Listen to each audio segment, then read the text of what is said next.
신종 감염병과 이상기후 현상 증가 등 기후위기 문제가 점점 심각해지고 있습니다.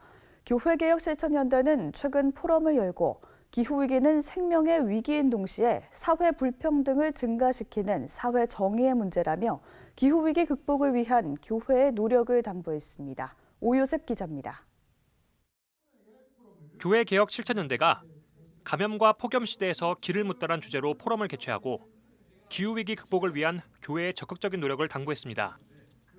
발제자로 나선 건강과 대한 책임연구위원 이상윤 박사는 기후위기는 각종 자연재해와 신종 감염병, 먹거리 부족 등을 야기하고 있다며 인류의 생명을 직접적으로 위협하는 생명의 문제라고 경고했습니다. 동시에 기후위기는 지금도 가장 큰 문제인 사회 불평등과 양극화를 심화시킨다는 점에서 정의에 관한 문제라고 강조했습니다.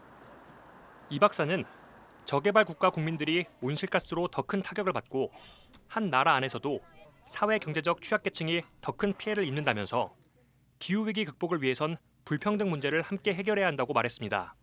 기후위기를 아무 대응하지도 않고 이렇게 있으면요.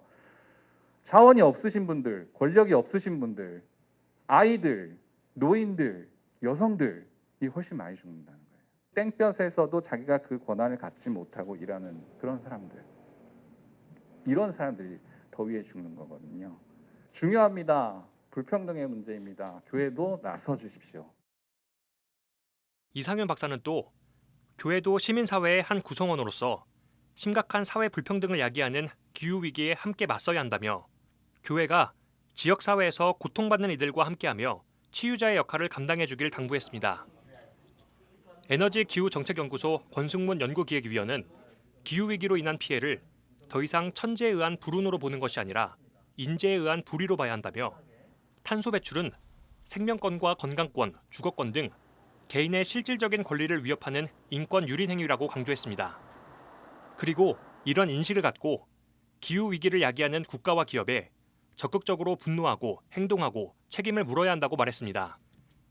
기독교 환경운동연대 사무총장 이진영 목사는 그리스도인의 사명은 창조세계의 온전성을 지키고 기후정의, 생태정의를 이루는 것이라며 그리스도인들이 의식주 등 7개 분야에서 탄소 배출을 줄이는 한국교회 탄소중립 캠페인에 동참해 주길 당부했습니다. 부동산 관심을 좀 그만 줄이고 어떻게 하면 우리가 생명을 살리는 일에 좀 관심을 가질까? 이거 해봤자 안 돼. 이게 뭐 지금 교회가 이런 거 할 일이 아니야라는 그런 패배주의적인 생각에서 벗어나서 우리 교회가 이제 작은 것 하나라도 해서 뭔가 이 세상을 바꿔보자라는 것이 저는 생태적 전환이라고 생각합니다. 우리나라가 파리 세계 기후 협약에 따라 2050년 탄소 중립을 선언하고 개신교계도 이를 위한 비상 행동에 나선 가운데 생명과 정의의 문제로서 기후위기 극복을 위한 노력이 더욱 요구되고 있습니다.